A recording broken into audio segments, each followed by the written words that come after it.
ولمن خاف مقام ربه جنتان فبأي آلاء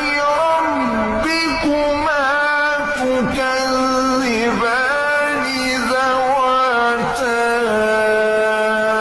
أفنان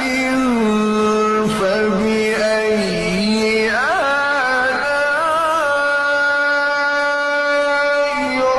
ربكما تكذبان فيهما عينان تجريان فبأي